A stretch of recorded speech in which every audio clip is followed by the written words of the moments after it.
Welcome students, आपका स्वागत करते हैं वेदास ग्रुप ऑफ साइंस में, जहां पे होगा पढ़ाई का बवाल और आपको मिलेंगे आपके हर सवालों के जवाब। Stay tuned. अब हम स्टार्ट करते हैं हमारा नया सेशन केमिस्ट्री का, जिसमें हम पढ़ेंगे basic concept of chemistry. Okay, so let's see basic concept of chemistry.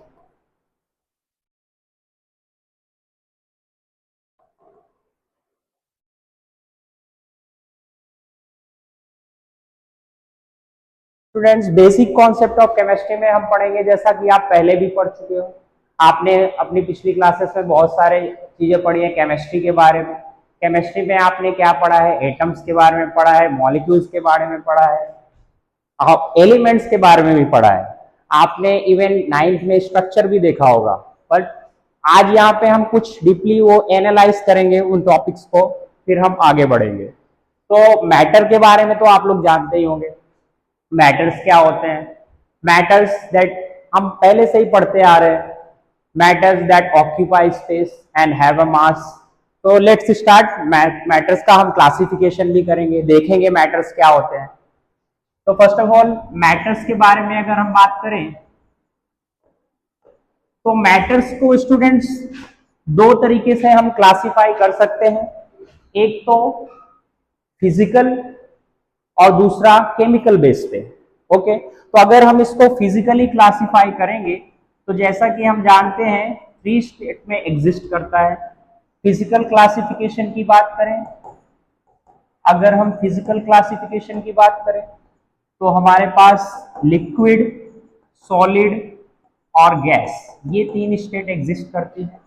Okay, जैसा कि हम जानते हैं सॉलिड में क्या होता है, इंटरमॉलिक्यूलर डिस्टेंस बहुत ही कम होता है और उनके बीच अट्रैक्शन फोर्स बहुत ही ज्यादा होता है। तो हम सॉलिड की बात करते हैं पहले, तो देखते हैं हम मॉलिक्यूलर अरेंजमेंट कैसा होता है इसमें। तो आप देख सकते हो इसमें क्या होते हैं, पार्टिकल्स बहुत ही नजदीक नजदीक होते हैं। ओके, जैसा कि हम जानते हैं इसमें पार्टिकल्स क्या है, बहुत ही नजदीक नजदीक हैं, यानी कि कहने का मतलब वेरी क्लोज। वेरी क्लोज बोले तो एकदम ही क्लोज। ओके, तो आप देख सकते हो इंटरमॉलिक्यूलर डिस्टेंस की बात करें बहुत ही कम है, अट्रैक्शन फोर्स बहुत ही ज्यादा है। ओके, और लिक्विड की बात करें अगर हम, तो लिक्विड में क्या होता है डियर स्टूडेंट्स, जस्ट सी कि लिक्विड में थोड़ा सा, अगर हम सॉलिड से कंपेयर करें तो उससे थोड़ा सा डिस्टेंस ज्यादा होता है। ओके, और अट्रैक्शन फोर्स भी क्या होता है, कम होता है, as you can see. Okay, now if you talk about the gas, gas के बारे में अगर हम बात करते हैं तो गैस में क्या पार्टिकल्स और भी दूर दूर होते हैं। ओके, तो गैस, लिक्विड और सॉलिड, ये तीनों स्टेट के बारे में तो आप जानते ही होंगे, हम बचपन से पढ़ते आ रहे हैं। बचपन से नहीं तो हम 9th से और 10th से तो पढ़ ही रहे हैं। ओके, तो हमारा सॉलिड, लिक्विड और गैस, ये हम बात करें तो फिजिकली हम जैसे देखते हैं अपीयरेंस। ओके, फिजिकल प्रॉपर्टी हमने पहले भी पढ़ी है कि जैसा अपीयर होते हैं, जैसे दिखते हैं हम, वो हमारी क्या है, फिजिकल प्रॉपर्टी। ओके, तो मैटर को हम अगर ये फिजिकल प्रॉपर्टी की बात करें तो सॉलिड, लिक्विड, गैस की अलग अलग प्रॉपर्टी भी होती है। एटम्स की बात करें तो इसमें इंटरमॉलिक्यूलर डिस्टेंस की बात करें तो गैस में ज्यादा होता है, सॉलिड में क्या होता है, सॉलिड में बहुत ही कम होता है, जिससे अट्रैक्शन फोर्स बहुत ही ज्यादा होता है, इसलिए सॉलिड स्टेट में एग्जिस्ट करते हैं। और लिक्विड की बात करें तो उसमें फ्लूइडिटी होती है, इंटरमॉलिक्यूलर डिस्टेंस होता है, इसलिए क्या होता है कि फ्लूइडिटी शो करता है। ओके, अगर हम केमिकल क्लासिफिकेशन की बात करें, किसकी बात, केमिकल क्लासिफिकेशन, तो केमिकल क्लासिफिकेशन क्या होता है, let's see chemical classification. Okay, chemical classification की अगर हम बात करते हैं तो केमिकली हम इसको क्लासिफाई कर सकते हैं, कौन कौन से स्टेट में क्लासिफाई कर सकते हैं। पहला compound. Okay dear students, compound. Okay, इसमें आता है आपका कंपाउंड एलिमेंट। ओके, एलिमेंट के अलावा जो आपका आता है वो है मिक्सचर। ओके, मिक्सचर के बारे में आपने पढ़ा होता, हाँ सर मैंने तो पढ़ा है, हाँ मुझे भी पता है, पढ़ा है भाई, पर हमको पढ़ना पड़ेगा दोबारा। Okay, because this is we are talking about the basic concept of chemistry. Okay, ये हमारा फर्स्ट चैप्टर है और इसमें हमें ये पढ़ना पड़ेगा, रिवाइज करना पड़ेगा, then okay we will study. Okay, so compound, compound की बात करते हैं हम। कंपाउंड अगर आप बात करो तो कंपाउंड क्या होता है, दो या दो से ज्यादा टाइप के एटम उसमें ज्वाइन होते हैं। एटम की बात करें तो पहले हम एटम, मॉलिक्यूल और कंपाउंड के बारे में बेसिक चीजें तो हमको पता है। एटम जो होता है वो स्मॉलेस्ट यूनिट होता है। अगर मैं एटम की बात करूं तो एटम हम कैसे लिखते हैं जनरली, अगर हमको एटम के बारे में लिखना है तो हम क्या लिखते हैं, हाइड्रोजन का एक एटम, ऑक्सीजन का एक एटम, नाइट्रोजन का एक एटम। ओके, सब एक एक एटम लिख दिया हमने। मतलब ये हम एटम के बारे में लिख रहे हैं। अगर मैं इनका ग्रुप बना दूं, क्या कर दूं, ग्रुप बना दूं। क्या करना है स्टूडेंट, ग्रुप बनाना है। अगर हम मैं इसका ग्रुप बना दूं एच एच एच, बहुत सारे मेरे पास एटम्स हैं। अब मैंने इसका क्या कर दिया, ग्रुप बना दिया। ओके, बहुत सारे एच एटम साथ में ले लिए मैंने। और इसकी प्रॉपर्टी क्या है, ये सब सेम है। जैसे भाई भाई होते हैं ना फैमिली में, अब भाई हो गया, फादर हो गया, मदर हो गए, सब क्या है, सेम फैमिली से बिलोंग करते। तो हम क्या है यहाँ पे एच एच एच सब क्या है, सेम है। तो इस कैटेगरी को हम क्या लिखते हैं, अब हम मान लो H2 यहाँ पे लिख देते हैं। ओके, अगर हमने H2 लिख दिया तो इसमें सेम टाइप के दो एटम है। अगर इसमें सेम टाइप के दो एटम है तो इसको क्या बोलेंगे डियर स्टूडेंट्स, एलिमेंट। क्या बोलेंगे, एलिमेंट। ओके, इसको क्या बोलेंगे, एलिमेंट्स। ओके, एलिमेंट्स में क्या होता है, it's a group of same type of atom. Okay, और अगर हम एटम की बात करें तो एटम से ग्रुप को क्या बोलते हैं, एलिमेंट बोलते हैं। ओके, हाँ सर ये तो हमने पहले भी पढ़ा है। अरे पढ़ा है, पर हम क्या करेंगे, यहाँ पे आपने पढ़ा तो है, पर वेदास ग्रुप ऑफ साइंस में क्या होता है, बेसिकली हम बेस से उठाते हैं, आपको हाइट पे पहुंचाते हैं। Okay, so we will talk about this element. Element, atom, आपको डिफरेंस समझ में आ गया, जोर से बोलेंगे स्टूडेंट, क्या आपको डिफरेंस समझ में आया, डिफरेंस समझ में आया एटम और एलिमेंट के बीच में। Okay, then we will proceed. अगर एलिमेंट की बात करें तो ये हमने एलिमेंट को क्लासिफाई कर दिया। अगर हम कंपाउंड की बात करते हैं, किसकी बात करते हैं डियर स्टूडेंट्स, कंपाउंड की। ओके, तो कंपाउंड में क्या होता है, अगर हम कंपाउंड की बात करें तो यहां पे आपका CO2 अगर हम लिखते हैं, H2O लिखते हैं। ओके, तो CO2 में आप देखोगे एक कार्बन है, दो ऑक्सीजन है। अब वो डिफरेंट डिफरेंट फैमिली वाले एक जगह जमा हो जाते हैं तो उसको क्या बोलते हैं, अब तो इन्होंने एक ग्रुप बना लिया। ओके, मगर इसमें जो कार्बन है वो डिफरेंट फैमिली से है और ऑक्सीजन क्या है, डिफरेंट फैमिली से है। तो एक जो हम अगर बात करें किसकी, कंपाउंड की, तो कंपाउंड में क्या होता है, कंपाउंड में ये होता है कि ये कार्बन है, ये ऑक्सीजन है, दोनों एक दूसरे से मैच नहीं करते फिर भी ये ग्रुप बना रहे हैं, तो इसको हम क्या बोलते हैं, कंपाउंड बोलते हैं। Okay, the combination of more than two types of atoms. Okay, तो यहां पे हम क्या कर रहे हैं, कंपाउंड बना रहे हैं, तो इसको कंपाउंड बोलेंगे। तो सर हमको भी पता है कंपाउंड बोलेंगे, पर क्या कंपाउंड और मॉलिक्यूल के बीच में डिफरेंस क्या है सर। अब आप पूछोगे कंपाउंड और मॉलिक्यूल के बीच में डिफरेंस क्या है, हम इसको मॉलिक्यूल भी तो बोल सकते हैं। क्या बोल सकते हैं, मॉलिक्यूल। हाँ आपने पढ़ा तो है, मॉलिक्यूल बोलते हैं। ओके,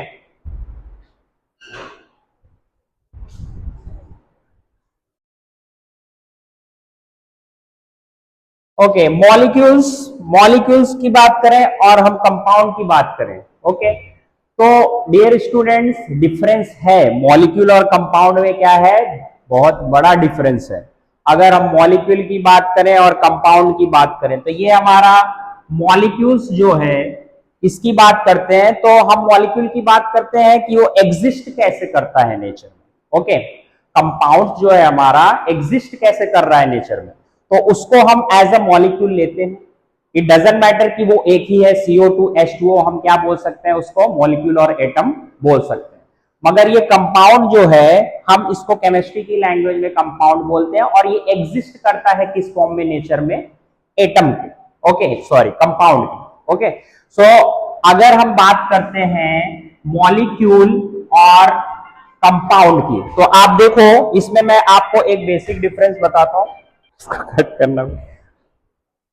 ओके डियर स्टूडेंट, और हम देखेंगे इसके बीच में एक बेसिक डिफरेंस एलिमेंट और कंपाउंड के बीच में, और हमारा कंपाउंड और मॉलिक्यूल के बीच में। सो कंपाउंड और मॉलिक्यूल की बात करते हैं हम।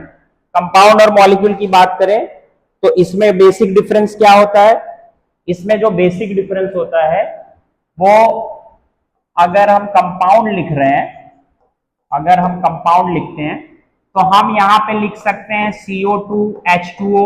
ओके, हमें पता है कि कंपाउंड कॉम्बिनेशन होता है, हम इसको मॉलिक्यूल भी बोलते हैं। बट क्या आपको पता है, क्या आपको पता है कंपाउंड और मॉलिक्यूल में जो बेसिक डिफरेंस होता है? अगर मैं यहां पे लिखता हूं H2, ध्यान देना डियर स्टूडेंट्स, यहां पे अगर मैं H2 लिखता हूं, ओके, तो H2 लिखता हूं तो इसका मतलब है ये सेम टाइप ऑफ एटम है, इसमें हाइड्रोजन के दो।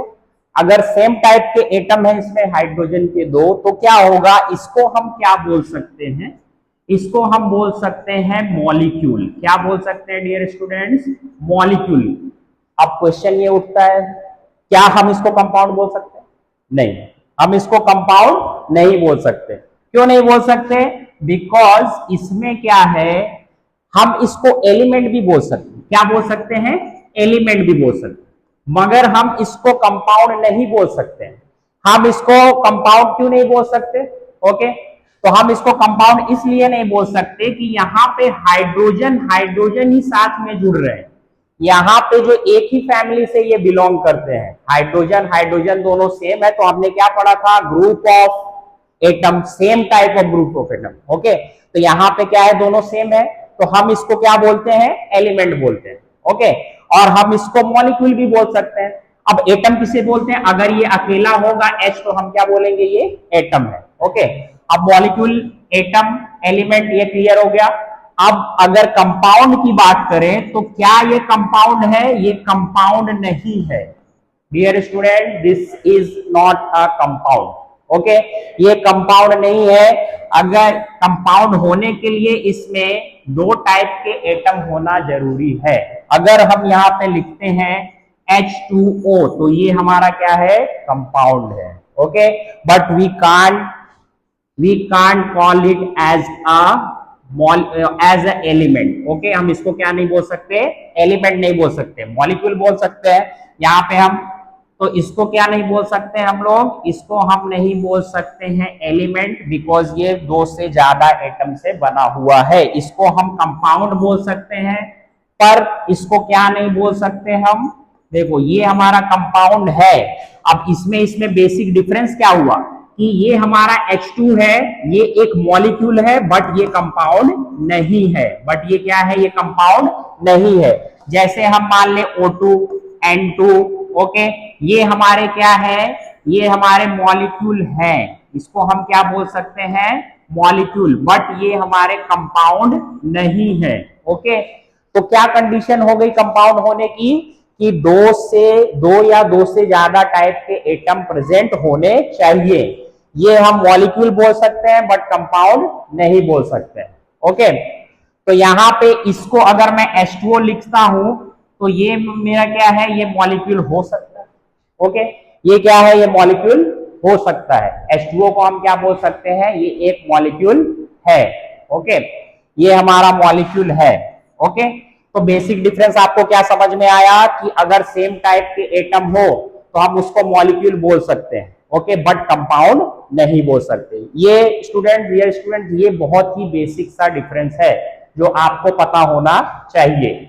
Okay, clear? Clear dear students, clear हो गया आपको? एटम्स, मॉलिक्यूल, कंपाउंड, ये सभी क्या होते हैं हमने पढ़ लिया। हाँ सर, क्लियर तो हो गया। Let's see, element, compound, okay, atom, okay, element, compound, atom. तो एलिमेंट की बात करते हैं, तो एलिमेंट हमारा, अगर मैं एग्जांपल आपसे पूछूं तो आप क्या बताओगे? H2O2 क्या है? एलिमेंट है सर। ओके, कंपाउंड, अगर मैं इसको कंपाउंड में लिख दूं तो क्या चलेगा? नहीं चलेगा, बिकॉज दो टाइप के तो एटलीस्ट होने चाहिए ना एटम।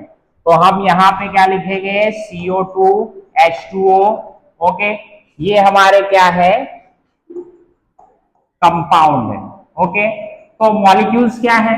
तो मॉलिक्यूल्स की बात करें तो ये हमारे मॉलिक्यूल्स भी हो सकते हैं। अगर मैं दोनों को यहाँ पे मिक्स करके लिखूं तो ये हमारे क्या है? मॉलिक्यूल्स है। ओके, और ये कंपाउंड है, बट इसमें से ये कैटेगरी क्या है? H2O2, ये कंपाउंड नहीं, ये molecule. Okay, clear.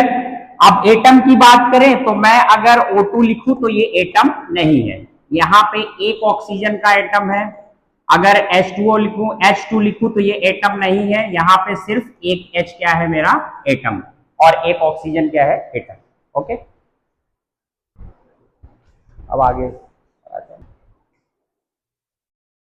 Okay, clear. चलो स्टूडेंट, समझ में आ गया आप लोगों को, समझ में आ गया। वेदास ग्रुप ऑफ साइंस जो है आपको यही बेसिक टाइप की एजुकेशन प्रोवाइड करता है, जिसे हम क्या लेके जाते हैं, बहुत हाइट पे लेके जाते हैं। ओके, तो आपको तो डायलॉग याद ही होगा। ओके, यहाँ पे होगा पढ़ाई का बवाल, क्योंकि आपको मिलेंगे आपके हर सवालों के जवाब।